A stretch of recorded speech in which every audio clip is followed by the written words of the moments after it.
Seigneur Dieu, merci. Merci Seigneur, nous te sommes infiniment reconnaissants pour ce temps, Seigneur. Parle à travers moi, Seigneur Dieu, garde moi, Seigneur.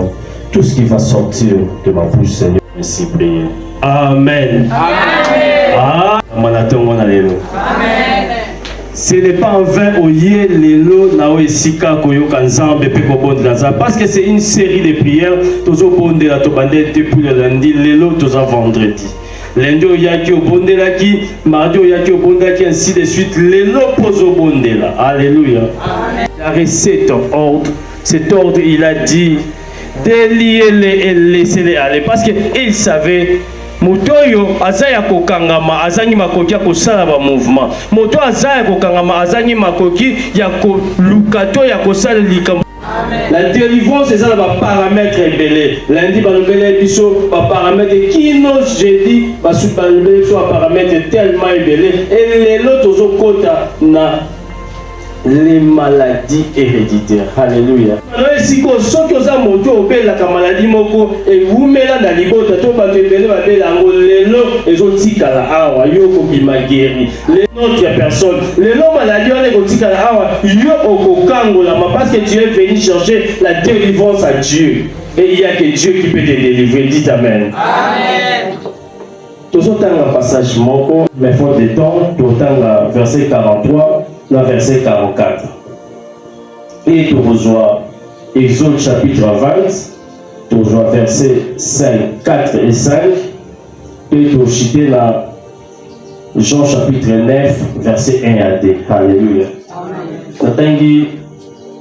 Nathalie Jean chapitre 11, verset 43 à 44. La Bible dit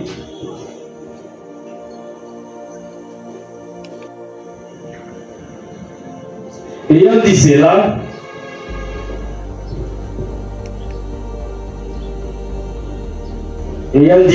il crie d'une voix forte. Lazare sort et les morts sortis. Les pieds liés et les mains liées de bandes et les visages enveloppés d'un linge. Jésus leur dit, déliez-les et laissez-les aller. Alléluia.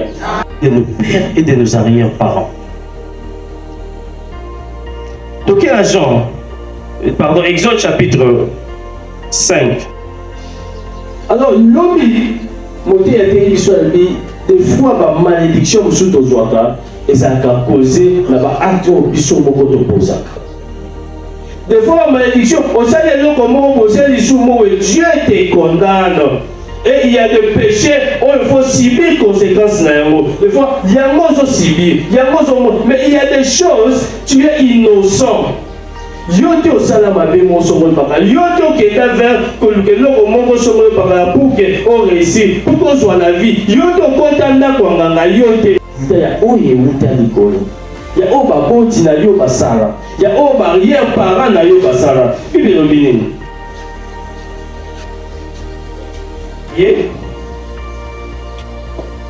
Ni des représentations qui sont dans les eaux plus bas que de la terre. Éternel, ton Dieu, je suis un Dieu jaloux. Et à la 4e génération de ceux qui me haïssent. Alléluia. Amen. C'est ça Dieu. Zabalobi, okomengonanda kwangangate. Bana nde bazobuka yango. Papa sali mabe mais bana nde bazo payer les bukase. Zabalobi, ngai nzambe na frappaka. Makambo oyo suite nango bayeba te ozandenge nini. Pour eux, ezali kaka ba satisfaire ba besoin na bango na tawana. Pour eux, ezali kaka bazwa o bazali koluka. La suite. Et là-bas, aujourd'hui, des familles souffrent.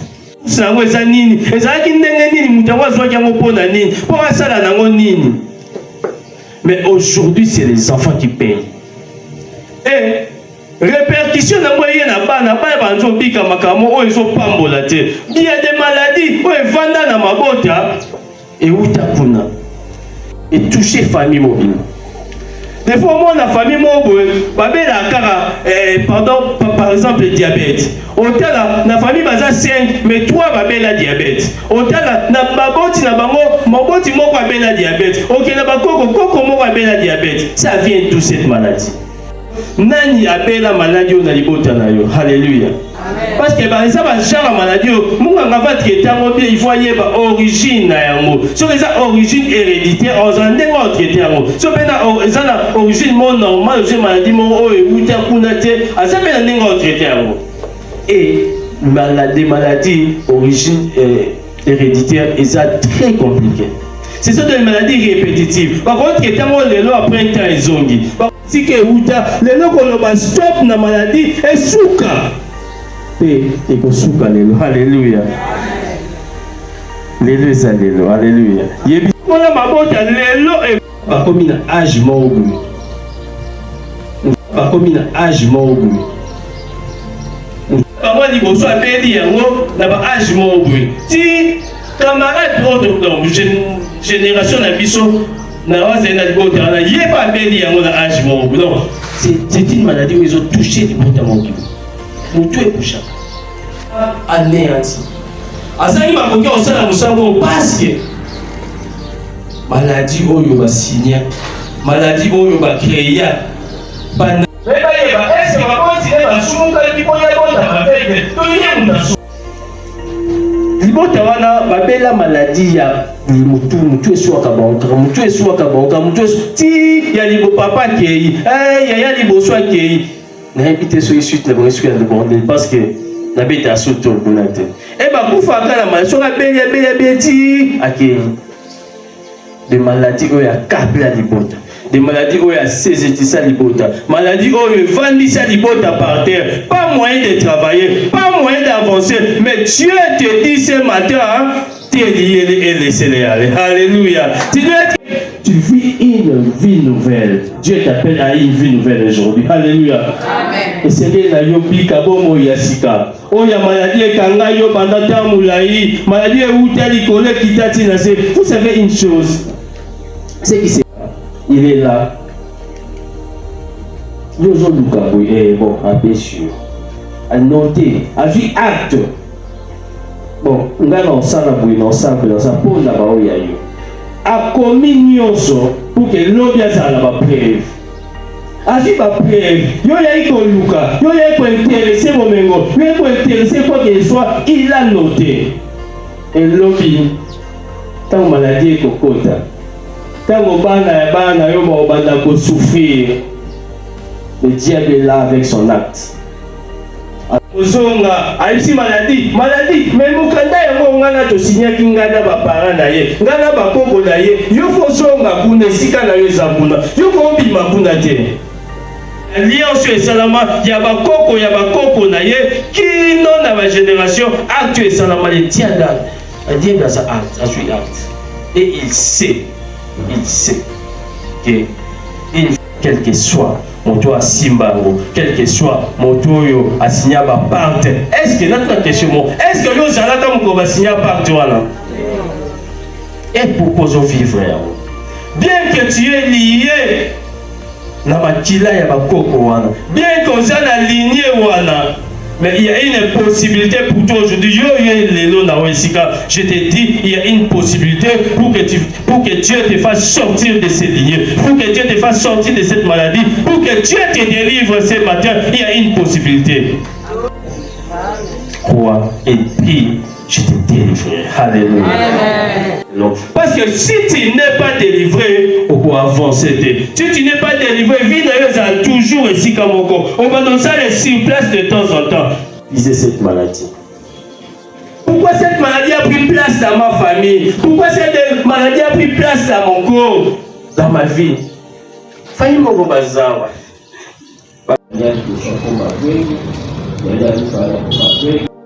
Âge mon donc on va ça âge. Donc on va combiner âge mon pas où il y a pas vie. Ça ne sera pas le cas pour toi aujourd'hui. Ça ne sera pas le cas pour ta famille aujourd'hui. Maladie, toi tu le sais. Oui bien. Dieu te demande ce matin de réviser cette maladie. De réviser cette maladie. Faut de et ces proverbes en Israël. Voici toutes les âmes sont en moi. L'âme du Père comme l'âme du Fils comme l'âme du Père. L'une et l'autre sont en moi. L'âme qui pêche, c'est celle qui mourra. Alléluia. Lié mbuma ya mobesu. Olie minu ya papa nde koma ngai, mais minu ya bana nde koma ngai. C'est ça la réalité. Papa basala makambo oyo bango moko bayebi. Bakoko basala makambo bango moko bayebi, mais lelo minu ya bana nde komi ngai. Bana yango nde kokufa. Haleluya. Ezaki elimo oyo esumukaki lobi nango elandi elimo ya mwana nde ekufi na lisumu esumukaki lobi. Jamais. Dieu a dit, on ne parlera plus de ces paraboles. C'est fini, c'est fini. Tu as pris la connaissance de cette parole. Bon, c'est fini. Est-ce que nga nazalaki? Est-ce que nga na bénéficier na yango? Est-ce que nga na joie nini? Na o le longai. Na signé, tu n'as payé les pots cassés, na souffrir. Chaque temps dans l'hôpital, chaque temps dans la consultation, mais ça doit s'arrêter aujourd'hui. Na papa, na mama, na biso bana, eza nini? Akoko na oyebisa okaka. Ti akenda tika na oyebisa ngate. Alléluia. Na comprenez que ça na makambo ko salama. Loko ayebisa ngate, c'est que ça na makambo ya mabe salama. Oyo toujours continue à kubika yango. Et laisse-moi te dire, j'ai eu cette grâce. Yoza muta liboso. Ya kobala na génération na biso. Bayaya, papa baya, babalate. Bayaya, mutabali azate. Je me suis dit, nini salama. Et tel liboto au monde, il y a des choses où c'est pas ça, c'est pas normal. Gloire à Dieu parce qu'il y a bima. Alléluia. Gloire à Dieu parce que yo po Seigneur yo bima. Yo pe Seigneur yo po lo beke. Na bota na libota mabe mais j'appartiens à un Dieu. Nous sommes là, mais Maï, Ezamabe, Maï, Ezabololo, Elisa qui nous la source. On doit traiter la source. Bisiki Ouda, Bisiki Vanda, Bisika Oyo Mabe Wane Banda. Si tu as cette connaissance, aujourd'hui tu dois prier sur ça et Ekoken. Ekobonga. Tabo Elise, Azui Mungu, Abouaki na Maï Wana Yamabololo. Bible lobi maï comme qui pète. Alléluia. Ma médaille qui a qui saveur ya maï. Alléluia. Tu dois vivre, vous devez vivre la saveur de votre vie, la saveur ya libota. Vous devez vivre des bonnes choses. Colossiens chapitre 2 verset 14 à 15. Il a effacé l'acte dont les ordonnances vous condamnaient et qui subsistait contre nous. Et il a détruit en les clouant à la croix. Il a dépouillé les dominations et les autorités et les a livrées publiquement en spectacle en triomphant d'elle par la croix. Alléluia. La déperception tantôt, c'est que le diable fait dans ma camarade Salamaka. Azwaka acte, a commis, a signé, c'est resté comme archive. Mais sur la croix, Jésus a effacé cet acte. Alléluia. Jésus sur la croix, il a effacé. Il a effacé. Il n'y a plus de condamnation pour ceux qui sont sur vous. Le pouvoir qu'il avait, il a introduit ma maladie incurable, ma maladie héréditaire dans ma botte. La Bible me dit, Jésus a dépouillé. Cette puissance, ce pouvoir que Dieu t'a donné en faveur de ta vie, en faveur de ta famille. Je vais voir quelqu'un qui veut chercher, qui cherche la délivrance. Je vais voir quelqu'un au hasard, au ailleurs qu'on nous qui va signer katana. Motorona côté. Il t'a donné le pouvoir, il y a quoi anéantir, il t'a donné le pouvoir d'écraser, il t'a donné le pouvoir. Zambé, on est là, Zambé. Cette maladie a pris le temps, cette maladie est rongée à l'imota. Ça doit prendre fin. Le Seigneur est sous le ça ne doit pas dépasser. Le dans le combat, on a toujours vaincu. Pas du mal de bien. On est là, Zambé. On est là, Zambé. Cette maladie qui a pas, et ça l'a dit, et comme t'as dit, aujourd'hui, aujourd'hui,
La miséricorde de Dieu et que le passé et l'ibisa et purifié et passé nous c'est comme maman nous c'est soit pas comme arc la comme la esmoisia on est là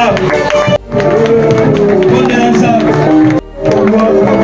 la source purifier source que devait nous couper de l'aéro on est là comment qui ça va et même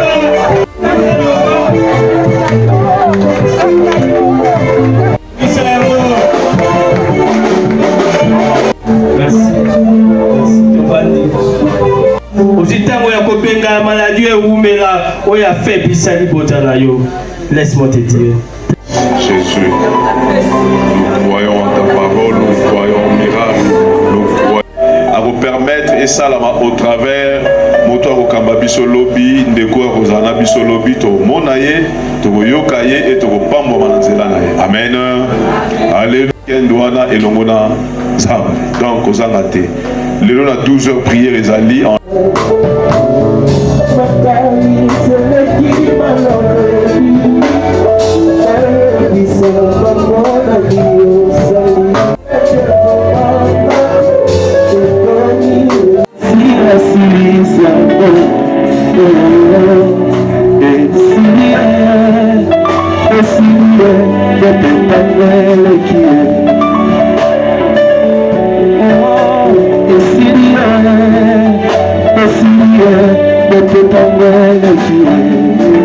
Salut ma belle. Les gars, une aperçuté. Bondela. Bondela. Déclaré à vous. Seigneur, le God, Zambé, Kanabo, Inabiso, Totela, Moseke, Bainayo, Père, Sana, Béli, Bainanza. Tournez au Salami Kobanda, na paroisse, Yamonene, Kino, Bisotoza, bateau, Tozo clôturé. Togoye, Bisanzambe, Toza, la Posa, Lipamboli, Oyo, Yo, Monana, Nute, Yo, Monangolobi, Oyo, Bikana, Nute, Yo, Bikangolobi, Yebisanzambe, Mokola, Lobi, Soki, Bato, Bakozana, visiter, Yo, Zana, parmi Bato, Zama, déclencher puissance, enfin que activité éthique dans la santé, éthique dans la filmage, éthique dans la malobate, mais tout le monde a fait tout big kayango na momo inabiso. Tout bon délai pendant 2 minutes de l'issue. Pour la activité,